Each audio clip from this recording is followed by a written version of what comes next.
प्यारे बच्चों, आप सभी को नमस्कार, सुप्रभात। आज तारीख है 17 नवंबर 2020 और आज हमें मिली है मैथमेटिक्स की वर्कशीट नंबर 110 अर्थात गणित की वर्कशीट, गणित की कार्यपत्रिका संख्या 110। तो बच्चों, आज हमारी इस कार्यपत्रिका का नाम है अनोखी इल्ली या फिर कैटरपिलर। तो सबसे पहले तो आपके मन में प्रश्न उठेगा कि इल्ली होती क्या है। जैसा कि आप यहाँ पे देख सकते हैं, यह चित्र है एक इल्ली का। चलिए मैं आपको थोड़ा विस्तार से बता देता हूँ कि आखिरकार कैटरपिलर किसे कहते हैं। ये देखिए आप अपने स्क्रीन पर। बच्चों, आपने तितली तो देखी ही होगी, ठीक है, लेकिन तितली आखिर बनी तो कैसे बनी, इस बारे में आप पहले समझिए। तितली ने दिए छोटे छोटे अंडे, ठीक है, जिन्हें आप एग कह सकते हैं। यही छोटे अंडे विकसित हुए किसमें, इल्ली या फिर कैटरपिलर के अंदर, ठीक है जी। इन्हीं अंडों से ऐसे कैटरपिलर बाहर निकले और यही कैटरपिलर बाद में बन गए कुकून, अर्थात इनकी बाहरी खाल कठोर होकर यह बन गए कुकून में और अंत में कुकून से बनी हमारी तितली। जी हाँ, कुकून से तितली बाहर निकलकर और फिर विकसित रूप में आ जाती है। तो यही 4 चरण हैं अधिकतर कीट पतंगों के जन्म लेने के, कि पहले वो अंडे की अवस्था में होते हैं, फिर कैटरपिलर या इल्ली बनते हैं, उसके बाद कुकून बन जाते हैं और अंत में कुकून में से वह विकसित कीट बाहर आता है, ठीक है बच्चों। इसी प्रकार से आप देख सकते हैं एक और उदाहरण के माध्यम से। यहाँ देखिए, यह जीवन चक्र है एक रेशम के कीड़े का, एक सिल्क वर्म का। रेशम का कीड़ा मलबेरी के पेड़ पर रहता है, अर्थात शहतूत के पेड़ पर रहता है। मलबरी के पेड़ पर बेटा जो कीट होता है सबसे पहले अंडा देता है, उस अंडे से बनता है लार्वा या फिर कैटरपिलर या फिर इल्ली। जी हाँ, यही वह इल्ली है जिसकी आज हम कार्यपत्रिका में बात कर रहे हैं। और यही इल्ली आगे विकसित होती है किसमें, अभी आपको पिछले उदाहरण में बताया था, कुकून में। अर्थात इस इल्ली की, इस कैटरपिलर की बाहरी जो त्वचा है वह सख्त हो जाती है और बनता है ककून।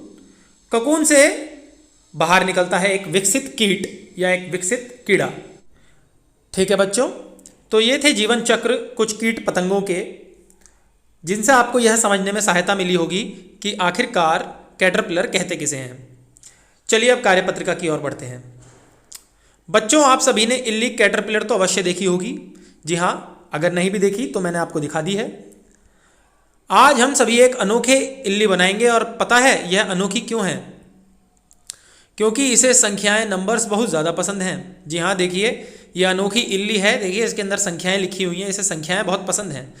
आगे पढ़ते हैं। आज यह इल्ली बहुत ही खुश है क्योंकि आज इसने 50 से आगे की गिनती सीखी है। जी हाँ, 50 से आगे की गिनती इस इल्ली ने सीख ली है। अब इसको पूरे 100 तक की गिनती आ गई है। अब यह संख्याओं को बढ़ते क्रम में लगाना चाहती है, वह इनके साथ खेलना भी चाहती है। जी हाँ, ये संख्याएं दे रखी हैं। इन संख्याओं को इल्ली ने बढ़ते हुए क्रम में लगाया भी है, असेंडिंग ऑर्डर में। नीचे बनी हुई इल्ली के चेहरे की तरफ से बने गोलों में छोटे से बड़े क्रम में संख्या, नंबर्स लिखकर उसके शरीर को पूरा कीजिए। एक उदाहरण आपको यहाँ पर दिया भी गया है। देखिए बच्चों, यहाँ पर कुछ नंबर्स लिखे हैं और ये नंबर बढ़ते हुए क्रम में हैं।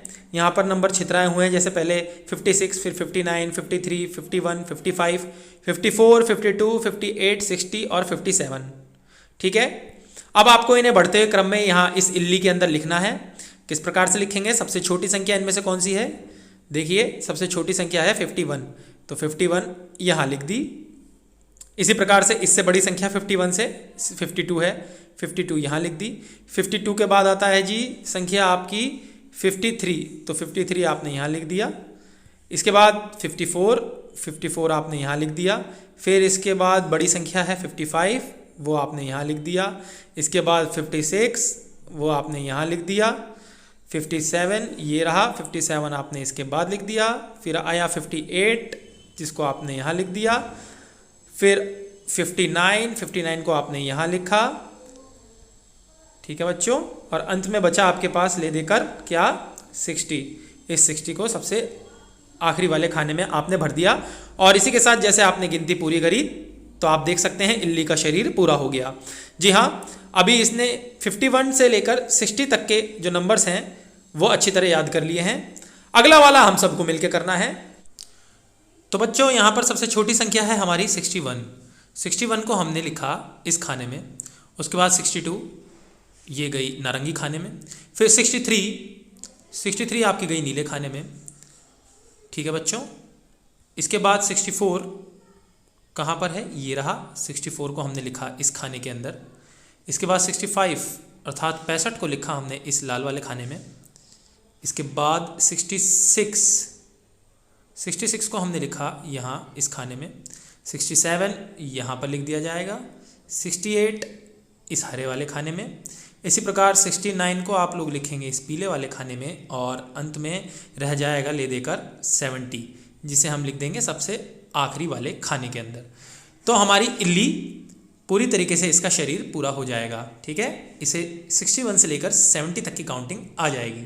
ठीक है, ठीक इसी प्रकार से बेटा ये सब भी हैं। यहाँ पर आपको सबसे छोटी संख्या 71 से लेकर और सबसे बड़ी संख्या 80 तक भरना है। वैसे ही आपको यहाँ पर भरना है इस इल्ली को। सबसे छोटी संख्या यहाँ पर है 81, तो 81 से लेकर आपको कहाँ तक भरना है, सबसे बड़ी संख्या 90 तक। यहाँ आपका आखिरी खाने में आपके 90 आएगा। इसी प्रकार से यह इल्ली रह गई। इस इल्ली को सबसे छोटी संख्या से शुरू करेंगे भरना, तो यहाँ भरा जाएगा 91, और सबसे आखिर में आएगी आपकी सबसे बड़ी संख्या 100। ठीक है, तो प्यारे बच्चों इस प्रकार से आप इल्लियों के शरीर को पूरा कीजिए इन सभी गिनतियों के माध्यम से। ठीक है, यहाँ पर मैंने आपके लिए ये सब करके भी दिखा रखा है, आप चाहें तो यहाँ पर देख लें। देखिए, इस बक्से से गिनतियाँ उठाई, सबसे छोटी गिनती, उससे बड़ी, उससे बड़ी, उससे बड़ी, उससे बड़ी, और यहाँ तक सबसे बड़ी संख्या यहाँ पे 70 है, तो 70 आया आपका आखिर में। ठीक इसी प्रकार जैसे कि आप यहाँ पर देख लें, इस वाली इल्ली को अगर हमें पूरा करना है तो सबसे छोटी संख्या हमने ली 81 से हमने शुरुआत करी, और बढ़ते बढ़ते 82, 83, 84, 85, 86, 87, 88, 89, और आखिरी सबसे बड़ी संख्या होगी ये वाली 90। ठीक है, और इसी तरह हमने सबसे आखिरी वाली इल्ली को भी पूरा किया है 91 यहाँ पर लिखकर, और सबसे बड़ी संख्या 100 यहाँ तक आ जाएगी।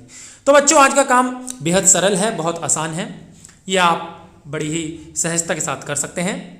जाते आते एक ज़रूरी चीज़ अभिभावकों के लिए एक सुझाव है। ये देखिए, बच्चों से कैटरपिलर जैसे अन्य छोटे जीवों, चींटी और केंचुए आदि के बारे में बात करें, और उनके हमारे जीवन में महत्व के बारे में चर्चा करें। जी हाँ, आप अपने घर वालों से पूछिए कि केंचुआ अर्थात अर्धवॉर्म, केंचुए को इंग्लिश में कहते हैं अर्धवॉर्म, केंचुआ या फिर चींटी हमारे लिए किस प्रकार से लाभदायक है। तो बच्चों लगे हाथों हम आपको बताते हैं बेनिफिट्स ऑफ एंट्स एंड अर्धवॉर्म, अर्थात चींटी और केंचुए से होने वाले क्या क्या फ़ायदे हैं। ये देखिए, चित्र के अंदर आप देख पा रहे हैं कि ऊपर कुछ सूखे पत्ते हैं जिनके अंदर अर्धवॉर्म्स अर्थात केंचुओं को छोड़ा गया है। वे केंचुए मिट्टी के अंदर गहराई में जाते हैं और मिट्टी को झरझरा बनाते हैं, अर्थात मिट्टी के अंदर बहुत सारे छोटे छोटे छेद कर देते हैं। साथ ही वह मिट्टी को खाते चलते हैं और उगलते चलते हैं। इससे दो फायदे होते हैं। पहला कि मिट्टी के अंदर पानी बहुत गहराई तक जा पाता है, और क्योंकि केंचुए ने वो मिट्टी खाकर उसे फिर दोबारा निकाला है, इसलिए वह मिट्टी ज़्यादा उपजाऊ हो जाती है, उसके अंदर पोषक तत्वों की भरमार हो जाती है, और ऐसी मिट्टी में यदि पौधे या पेड़ लगाए जाए तो उनकी बढ़त भी अच्छी होती है। केवल इसी कारण से एक केंचुए को अर्थात अर्धवॉर्म को फ्रेंड ऑफ अ फार्मर कहा गया है, अर्थात केंचुओं को किसान का दोस्त कहा गया है, क्योंकि जहाँ ये पनपते हैं वहाँ पर फसलें या हरियाली ज़्यादा अच्छी होती है। ठीक इसी प्रकार से बच्चों चींटी की बात कर लेते हैं। चींटी का भी अपना विशेष महत्व है। चींटी सड़ रहे पदार्थों को उठाकर अपनी कॉलोनी के अंदर ले जाती है, और उनकी कॉलोनी मिट्टी के अंदर होती है, जिससे मिट्टी की उर्वरता भी बढ़ती है। आप भी अपने बड़ों से बात करें और केंचुए व चींटी की और अन्य विशेषताएं पता लगाने का प्रयास करें। आज की वर्कशीट में केवल इतना ही। कल आपसे फिर मुलाकात होगी, तब तक के लिए जय हिंद।